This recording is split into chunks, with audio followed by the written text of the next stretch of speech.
Hi, I want to say a few words about this, let's call it incident, for want of a better term, between the Sky News presenter Kay Burley and the Conservative Party chairman James Cleverly.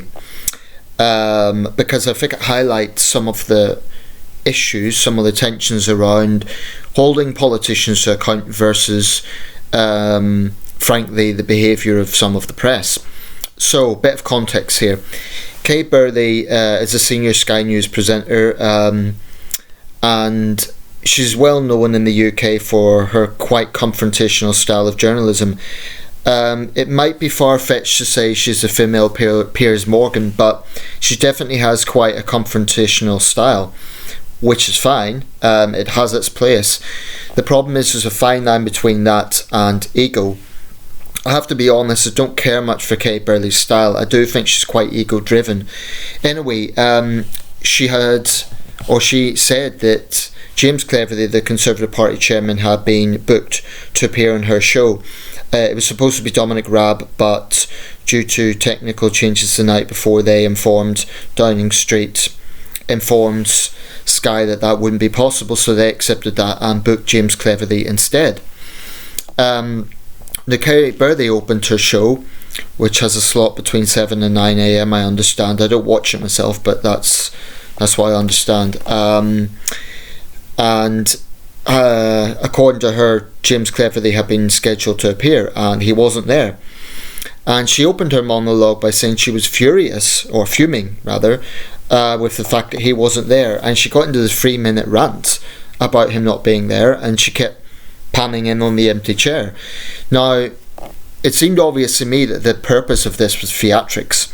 It may be that she was legitimately irritated that she thought that James Cleverly had kind of snubbed her show. But it transpires, and apparently there's been a lot of complaints made about this. James Cleverly has said that he was actually booked into the Julia Hartley-Brewer show, which was next door in the Sky News studio, and as he points out, he can't physically be in two places at once. Apparently Kay Burley reprimanded executives on that show, and she actually threatened to empty chair him, and they said you can't do that. And she actually made an article in the Times explaining why she done this, and she said, just watch me. So this is again her ego at play, just pure theatrics. I mean, that is not professional behaviour.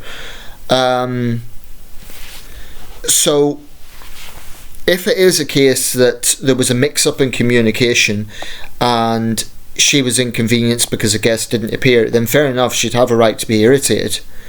But I think this is more likely a case of there may have been a mix-up in communication, but instead of kind of being fair and trying to work out what happened, she just tries to make it look as if James Cleverly doesn't want to be on the seat to be asked difficult questions coming up to a general election.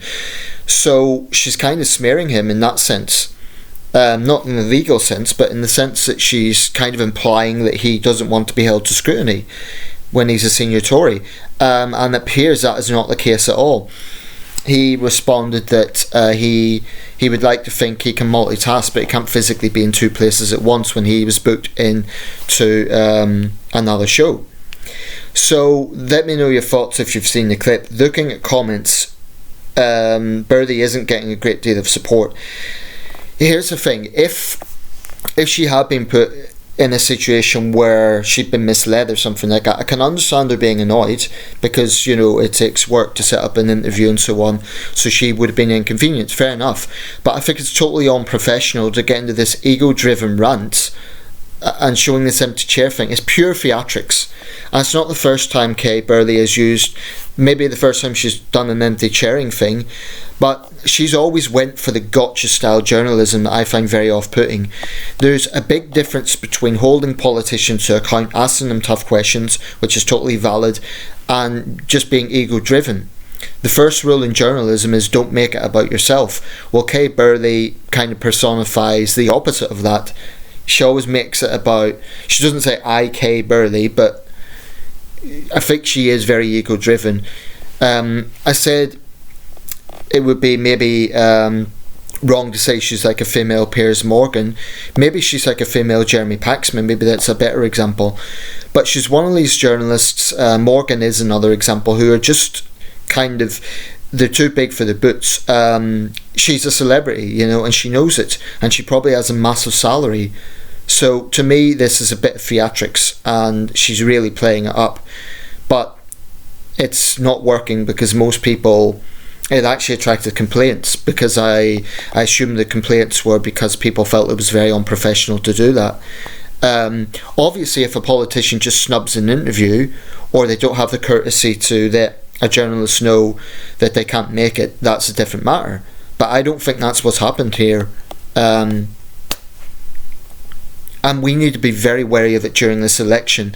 You know, prepared to see journalists trying to make their mark on the field by, you know, gotcha style questions, and prepared to see doorstepping, prepared to see the sort of obnoxious approach we've seen from the likes of Jeremy Paxman and Faisal Islam done it as well during the prime ministerial debates. When those debates go ahead, I hope they're asked tough questions, but I hope that presenters and journalists have the professionalism to actually let them answer, not constantly interrupt.